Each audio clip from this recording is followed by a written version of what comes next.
We are back. Thank you. And Brett, I'm going to hand it over to you.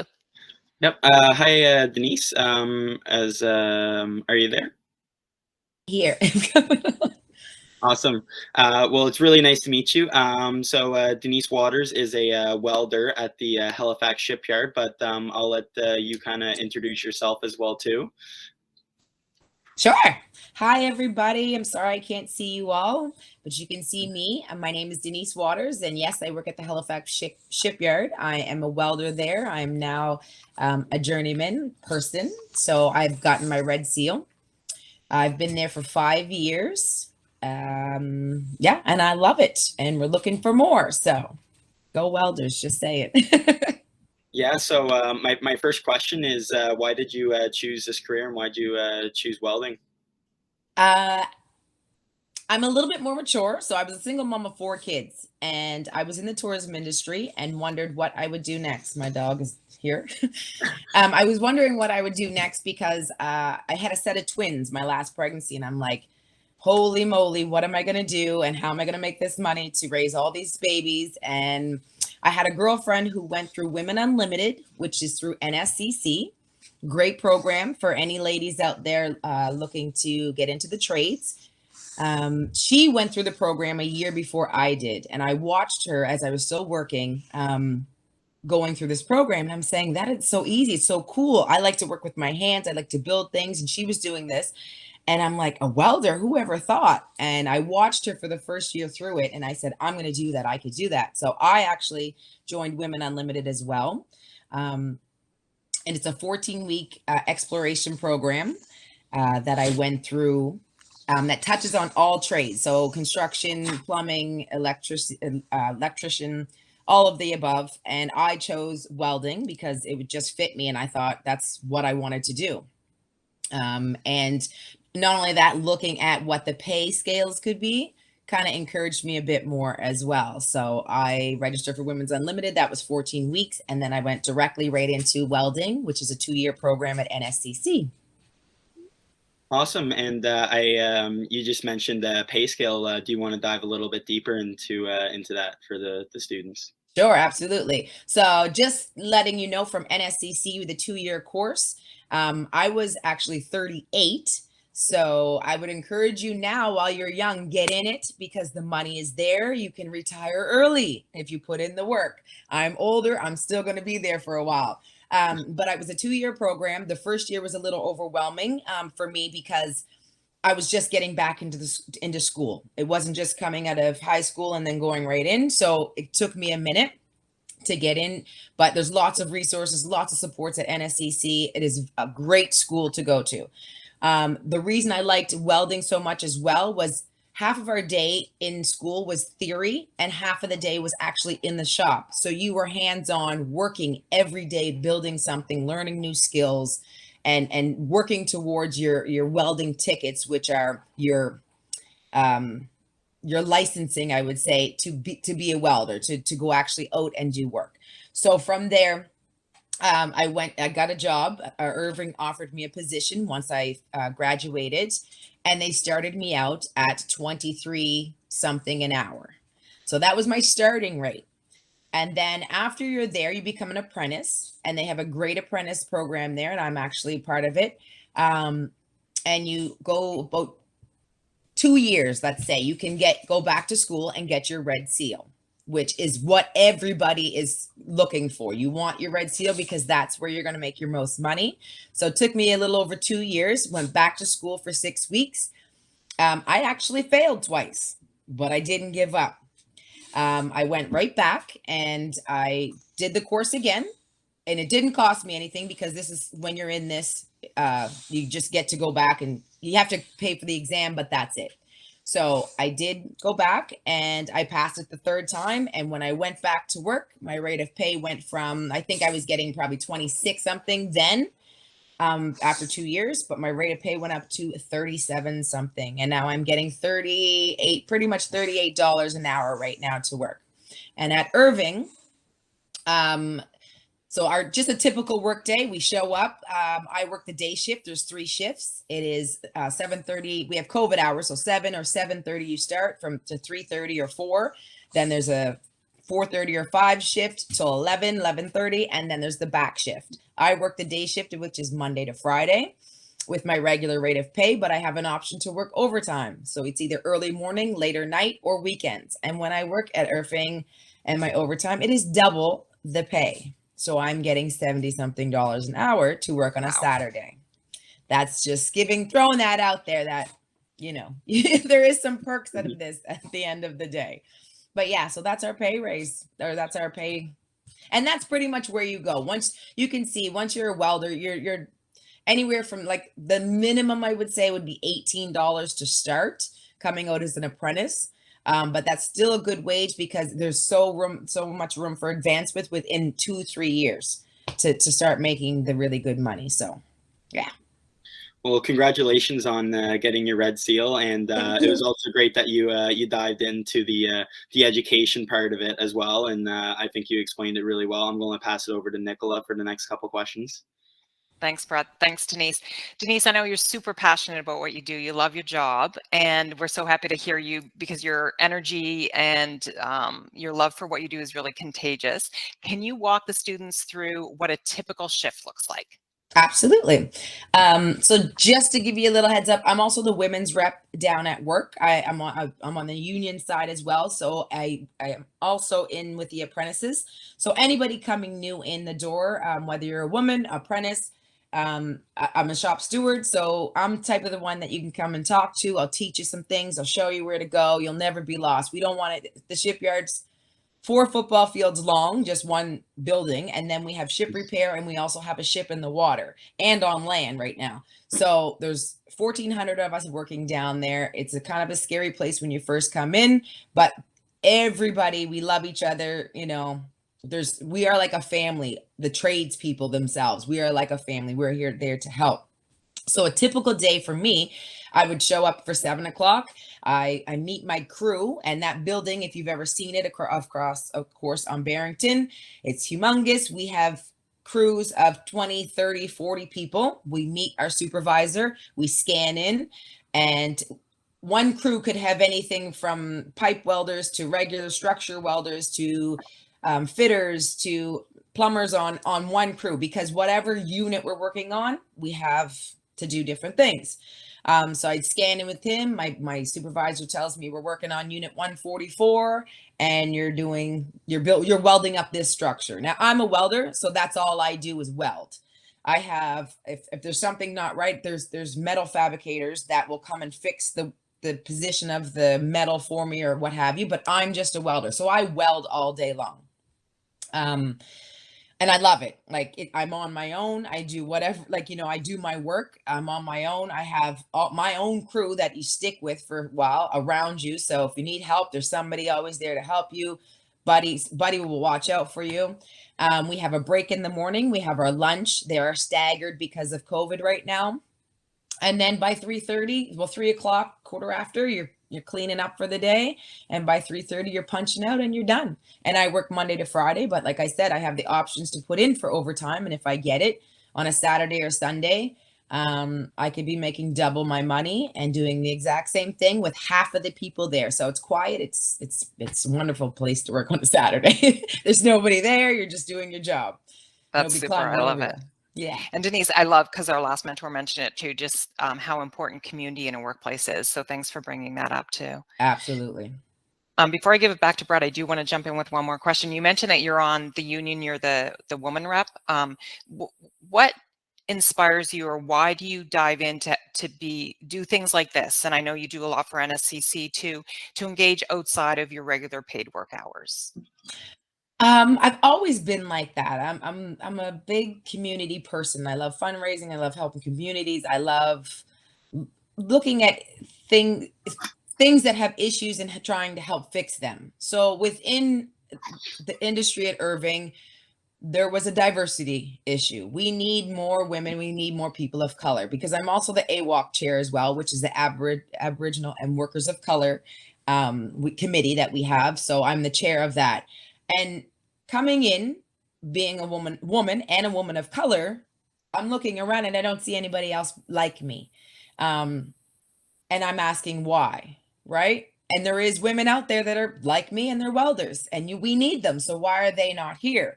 So, I present the questions, and they're either finding the answers or they're changing the culture. And I have to tell you, Irving in the last couple of years has changed their culture so much, and they are so for people of color and so for women right now. They are giving extra and trying to make you succeed because they want you. They need at least another 1,000 people within the next year. So if you're looking to get into trades, Irving is a very great company to work for, and they are for us. I get into it because I want to promote women to do things that maybe they never thought of doing. I didn't know what a welder was until seeing my friend starting doing it. I mean, you think you know what it is, but I actually really didn't know. And so if I can if somebody else likes working with their hands, whether they work with their dad on their car, or whether they worked, on a farm or whatever, if they're one of those people that like to work with their hands, why not show them something else that you can do and get into that male dominated field and succeed and just strive to be the best, and like me, be a mentor for somebody else. Let's get more women into the male dominated world and change this. So that's why I do it. I just like to get involved. That's amazing, and such an important message. I'm so glad that we got to take that point. And Brett, what's your follow-up for Denise? Yeah, well, I think it was really great that you have a lot of positive things to say about such a giant industry leader. Like Irving is very big across the Maritimes, and I think it's very important that everybody knows that that they're doing a lot of positive places in their workplace. My next question has to do about COVID and how's the pandemic affected what you've done with your work, and how do you think that it's going to affect your future with the work you do? So with us, we're like a little community down there because we have about 1,500 tradespeople that just work within ship repair, the building, and on the ships, but we all interact with each other. Then we have another 1,000 that's in the office. So we have put a lot of protocols in place, or Irving, I should say, has, and a lot of safety precautions, because last year when COVID hit, we did have one case. We come from all walks of life in different areas. Like people come from the valley, people are coming from down like 2 hours away. So, we have to watch where and how this is going.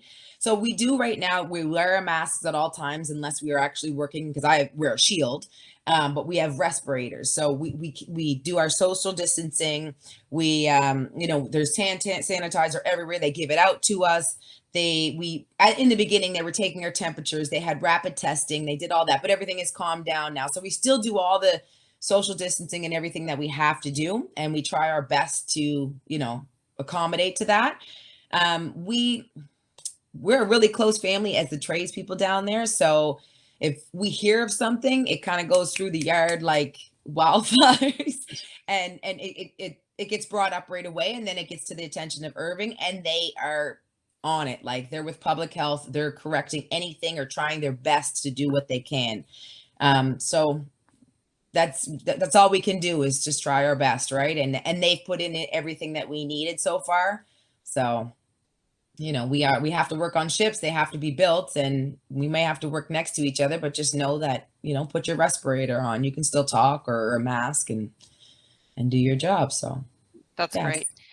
Thank you, Denise. What would you say, or what do you want to say to the students that are watching today, and to advise them about their futures? Absolutely. So just to say that if you were looking to be into the welding field, or metal fabricator, so that's the ones putting the metal together for me to weld and build this, I want to say that you have at least a career for another 25 years and a good paying career. You have to be passionate about it and love what you do, but there's so many opportunities out there for you. Be prepared. I will say, though, it is a dirty job. You will get dirty. I will say it is physical. Your body you'll build muscles, and you'll need a little bit of muscles to carry gear and to climb ladders and hang off units and weld upside down. But the opportunities that from where you can go to, and your pay scale can only go up. I mean, I have nothing but enjoyment in what I do. I love the people I work for. I love what I do each and every day. I can't stress enough that I'm going to be there for another 20 years, hope maybe 25, but but if you are looking to get into that field, you have the work there for you. Just try your best and you'll get through it. I'm here. If anybody ever needs me, look me up. You can look me up. I'm here. I can be your mentor through school. I'm well within NSCC and or out in the field. So all I can say is encourage welders or metal fabricators, because that's what I know. But in any trades, please get into it, because that is the way of the world now. And welding is not ever going to, computer cannot take my job. So there's always going to be welding. Super. Thank you. And I think we have some questions in the chat. I'll give those over to Brett. Yep. So the first question that we have in the chat right now is, how does Irving gas affect welding? Do you mean Irving gas as in like Irving gas stations? I'm not sure what that. The gas is from Laura Sherman. Yes. Okay, so that has nothing to do with us. That's just Irving's, another one of Irving's company. Irving is a multi-billionaire company, industry, I should say. They have pulp mills. They have they have so many businesses out there. We have the shipbuilding. We have the Irving Oil. We have I don't know all of Irving's endeavors, but they are everywhere. So we don't have anything to do with the gas industry itself. The gas that we use for welding and is a totally different gas, and it doesn't come through Irving. So we use oh my gosh, it's just went right out of my head. I turn it on every day. That's okay. It'll come back to you. I swear. It'll come back to me. But yeah, so we don't have anything to do with that. We are Irving Shipbuilding, and we only do ships right now. Just to give you guys a heads up, I put a link in the message. That's our progression, but you can go on to irvingshipbuilding.com and see our progression. And I would encourage all the students to do it, just to show you how our ship is built, because how it is, it's in a Lego box. It comes in small pieces, and you get one bag here, two bags here, three bags here, and you build it into one unit. And then that unit gets built onto another unit, Then we have 3 mega blocks. So the first part of the ship, the middle part, and the bum part of the ship, as we say. And then we put those 3 pieces together. So I encourage anybody to go onto the website, because it actually shows you the progression on how we go from one small piece to a major ship that gets then put into the water. Our first and second ship is gone right now and sold to our customers. Our third ship is in the water. Our fourth is on land outside of the water, and our fifth is in production in the building right now. So we are on a roll. That's awesome, Denise. And I just moved that link down again and copied and pasted it so it's at the bottom, because I know there were some other links that we couldn't identify. So I put yours right there at the bottom of the chat. Thank you. And we have some more questions, and I'm going to give those back to Brett. Yep. So we have about 1 more minute for questions. There is a lot of questions. There's probably about 5 or 6, but we can send them to you via an email, and if you could take the time to answer them, and we can pass those along to the students as well. But is welding a dangerous job, and what does safety look like? Welding is absolutely dangerous. You're playing with fire every day and gases. As well at Irving, there's somebody else using a different type of gas, or could be a torch next to me, or even if we have painters. So we have so many safety protocols and procedures in place, Irving does, that someone can't paint within 50 meters of me welding. And they won't even allow it, because if a spark flies over there, fire. Or like if I'm welding on the side of the ship, I have to have fire blanket around me so that if any sparks fall, there's lots of procedures that we have put in place. It is a dangerous job, but if you do your job well, you go to work safe and you do it safely to the best of your knowledge and the best that you can, you should have no problem going home safe. And that's what we encourage each and every day. We also have a team of safety people that every day have issues, because if we have any issues, we take it right to our supervisor. Or our safety committee, and they're on it. If it has anything to do with our health, anything that could start any kind of disruption in our yard, because if one fire breaks out, that place could go up. We have gases and everything, from even oil is down on there, because we have to fill the ships with oil in the engine to get them out in the water. So we have lots of gases down there, but we have a lot of protocols in place, safety teams in place that oversee that. They test everything lots and lots of times. So it's pretty safe down there. I can't, you know, accidents happen, but we try our best to make sure that they don't. And we try to fix anything that has or ever has happened. So that's great, Denise.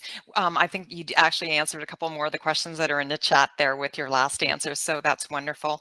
I want to thank you so much for being here today. It's always such a pleasure to have you, and you're so inspiring with your passion for what you do. So I hope we get a few more welders and maybe some female welders out there today.